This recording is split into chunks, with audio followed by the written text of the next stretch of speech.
Assalamualaikum warahmatullahi wabarakatuh. Perkenalkan, nama saya Muhammad Zidan dari jurusan Tadrispa Biologi A semester 5. Dalam video kali ini untuk memenuhi mata kuliah Biologi Reproduksi yang diambil oleh Ibu Dewi Cahyani MMPD. Dalam video kali ini yaitu menjelaskan kelainan pada embryonal. Yang pertama yaitu spina bifida. Spina bifida adalah cacat lahir yang terjadi akibat terganggunya pembentukan tabung syaraf selama bayi dalam kandungan. Spina bifida termasuk jenis cacat yang paling umum, di mana beberapa ruas tulang belakang yakni tidak menutup dengan sempurna dan membuka celah. Stem syaraf berkembang dari piringan sel di sepanjang punggung embrio. Tabung syaraf yang terbentuk dalam 1 bulan pertama kehamilan dan akan berkembang menjadi otak dan sistem syaraf di tulang belakang. Bila proses ini terganggu, maka cacat tabung syaraf bisa terjadi. Jenis-jenis penyakit spina bifida yaitu spina bifida oculata, meningocoel, myelomeningocoel. Penyebab spina bifida adalah spina bifida disebabkan oleh tabung syaraf yang tidak berkembang atau tidak menutup dengan sempurna pada masa kehamilan.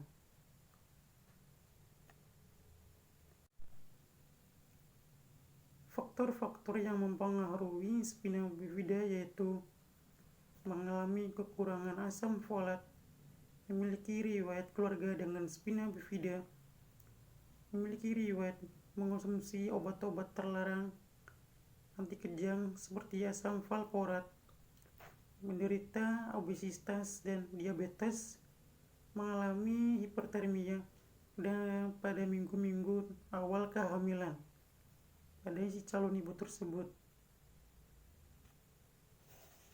Pengobatan jika dilakukan perawatan dilakukan dengan operasi untuk menutup luka. Pengobatan lain terfokus pada pengelolaan komplikasi dan operasi tulang belakang, kolostomi, tulang belakang, sistostomi, dan sistostomi suprapubik dan bedah sesar. Gastroschisis adalah cacat lahir pada dinding perut di mana kondisi usus bayi tergantung keluar tubuh tanpa lapisan pelindung di dekat pusar. Gastroschisis ini bisa langsung diketahui setelah bayi lahir dengan melihat usus yang keluar. Nah, kelainan ini juga bisa dideteksi sejak bayi masih dalam kandungan. Ibu dengan bayi yang mengalami gastroschisis mungkin akan menunjukkan tanda-tanda berupa cairan ketuban yang berlebihan. Penyebab gastroschisis pada bayi belum diketahui secara pasti sampai saat ini, namun beberapa bayi mengalami kondisi ini karena pertumbuhan terjadi pada gen atau kromosom mereka. Beberapa ahli percaya gastroschisis disebabkan adanya gangguan pasokan darah di arteri untuk pembentukan dinding perut. Nah, gangguan ini terjadi ketika usia kehamilan memasuki 8 minggu. Nah, kemudian faktor yang menyebabkan gastroschisis ini, yang pertama itu usia kehamilan wanita yang hamil di usia remaja beresiko lebih besar memiliki janin yang terkena gastroschisis daripada ibu yang berusia lebih tua. Kemudian yaitu ada makanan dan minuman yang dikonsumsi ibu hamil, kemudian mengonsumsi alkohol atau merokok, lalu obat-obatan yang dikonsumsi ibu hamil, dan pengaruh lingkungan di sekitar ibu hamil. Gejala gastrocisis ini yaitu usus tampak melalui dinding perut di dekat tali pusar, kemudian munculnya benjolan di perut dan tidak adanya otot, lapisan lemak, dan lapisan luar perut sehingga usus atau hati terburai keluar. Kemudian komplikasi yang disebabkan oleh gastrocisis yang pertama itu usus mengalami kematian. Kondisi ini terjadi dikarenakan ketika jaringan usus mengalami kekurangan darah ataupun terjadi infeksi. Yang kedua itu gangguan pada pernapasan. Hal ini terjadi dikarenakan organ pada perut tidak dikembalikan dengan semestinya dan membuat bayi sulit untuk mengembangkan paru-paru yang berguna untuk pernapasan. Kemudian adapun pengobatan dari gastrocisis itu yang pertama pemberian nutrisi lewat infus, kemudian pemberian obat golongan antibiotik untuk mencegah infeksi, lalu dilakukan operasi pada perut untuk mencegah keluar dari perut. Saya Nurbetina akan menjelaskan mengenai sindrom Klinefelter. Sindrom Klinefelter adalah penyakit genetik yang disebabkan oleh kromosom yang menyerang laki-laki pada aspek fisik dan juga perkembangan kognitifnya. Penyebab sindrom Klinefelter pada pengidapnya akan memiliki kelebihan satu kromosom X, yaitu menjadi 47XXY, sementara pada laki-laki normal hanya terdapat satu kromosom X, yaitu 46XY. Kromosom ekstra ini menyebabkan perkembangan seksual pada laki-laki menjadi terganggu dan menyebabkan munculnya berbagai macam gejala seperti otot yang terkulai dan infertil. Untuk faktor pemicu penyakit ini tidak ada, namun anak yang lahir dengan sindrom Klinefelter dapat sedikit meningkat pada ibu hamil yang berusia di atas 35 tahun.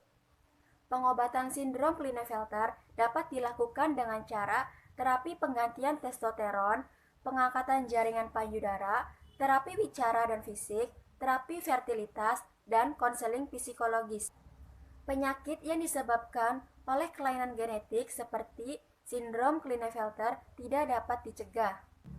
Sindrom Klinefelter dapat didiagnosis melalui wawancara atau pemeriksaan fisik, pemeriksaan hormon, analisis kromosom atau analisis karotip, dan pada janin dapat dilakukan dengan cara amniosentesis.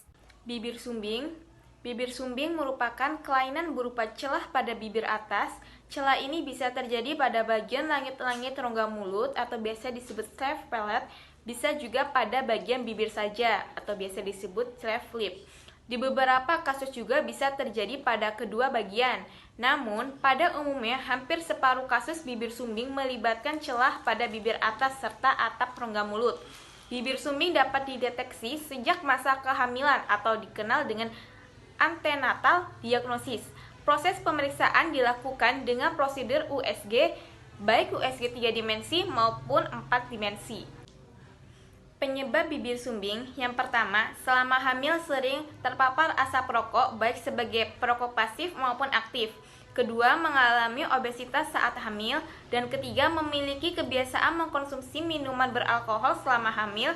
Dan yang keempat, mengkonsumsi obat untuk mengatasi kejang seperti obat Toriramaid, obat kortikosteroid selama trimester pertama saat kehamilan.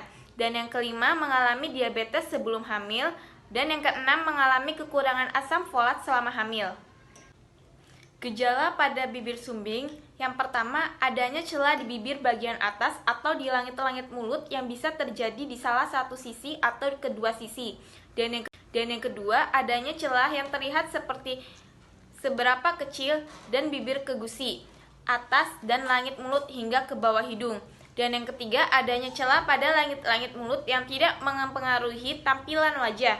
Dan yang keempat, adanya perubahan bentuk hidung akibat celah yang terbentuk di bibir atau langit-langit mulut.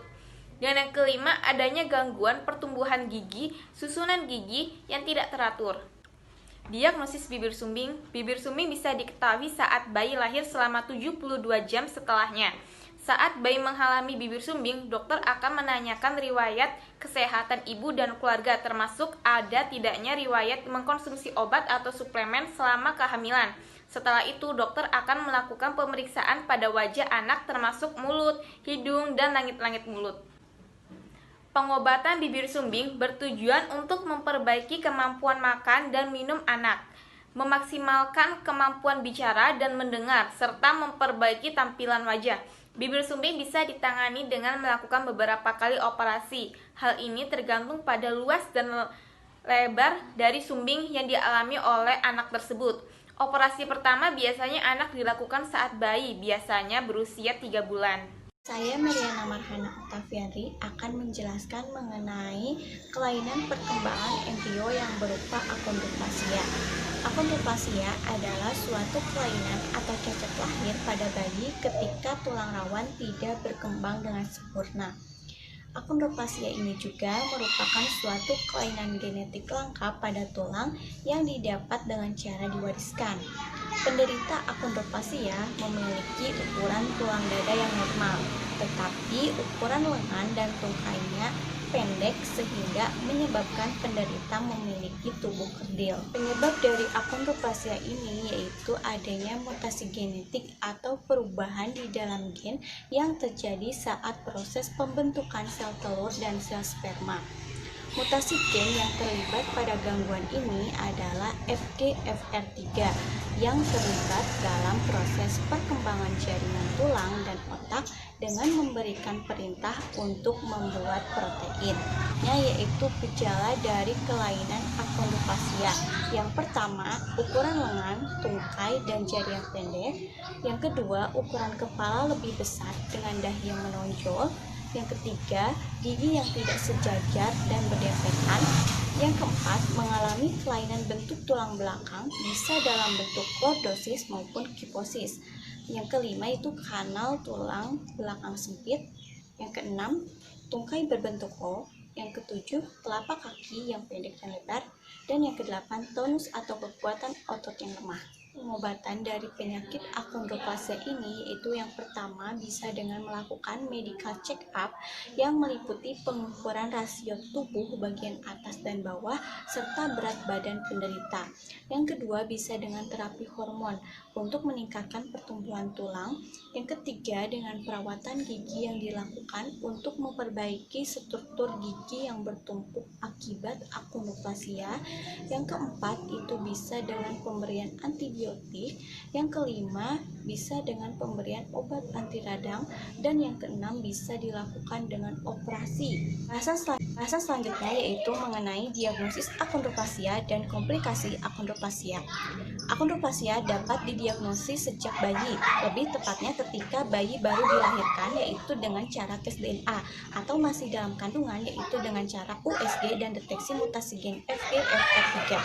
Ada berbagai komplikasi yang dapat dialami oleh penderita achondroplasia, yaitu yang pertama obesitas, yang kedua infeksi telinga berulang karena penyempitan saluran di telinga, yang ketiga keterbatasan dalam bergerak akibat kelainan bentuk lengan dan tungkai, yang keempat stenosis spinal yaitu penyempitan kanal tulang belakang yang mengakibatkan tertekannya syaraf dalam sumsum tulang belakang.